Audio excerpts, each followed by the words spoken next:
St. Pete Mayor Ken Welch is about to kick off his re-election bid, and he's doing so with the city at a bit of a crossroads right now.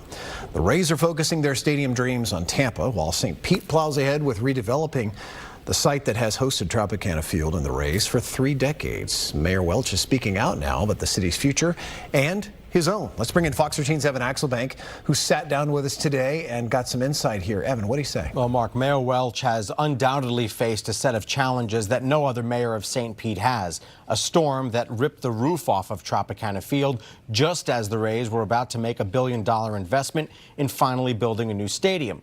But now he also faces an opportunity that no other mayor has, which is a clear path towards re-energizing downtown with a strong indication that the Rays won't be along for the ride.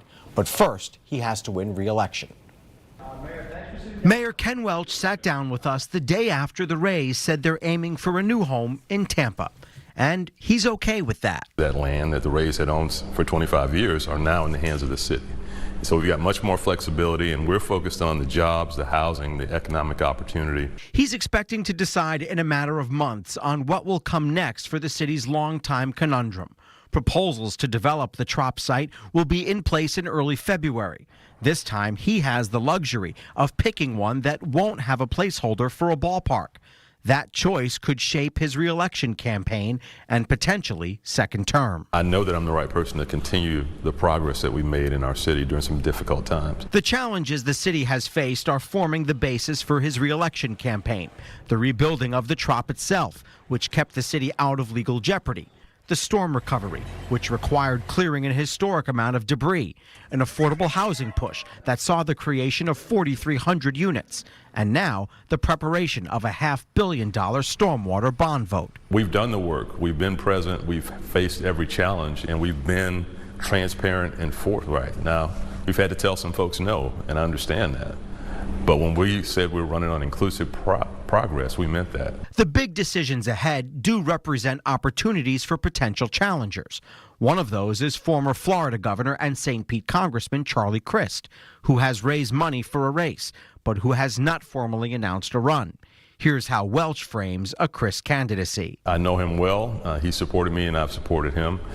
But he hasn't done the work at the local level. He hasn't been here the last 5 years. He hasn't lent his voice to any of the issues that I've talked about with you for the last 15 minutes. He also brushed aside concerns that his re-election campaign saw several $100,000 allegedly stolen by a top staff member, saying she came highly recommended and that they'll be able to raise new money to replace what was lost. It was just a theft, and anyone who's been in business knows what that feels like. As Mayor Welch embarks on what could be his final campaign for public office, his record is now just as important as his promises. This is where government is closest to the people. That's where my heart is.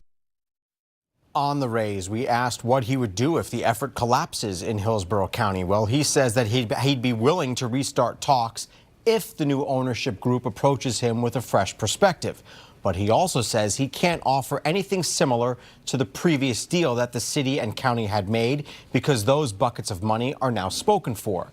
The storms that took the Trop roof down also exposed glaring infrastructure needs in the city, such as the life of a city mayor. Charlie Crist did not immediately offer a response to Welch's critique. Mark. I'm sure we're going to hear more from both here in the coming weeks. Evan Axelbank in our newsroom. Thanks.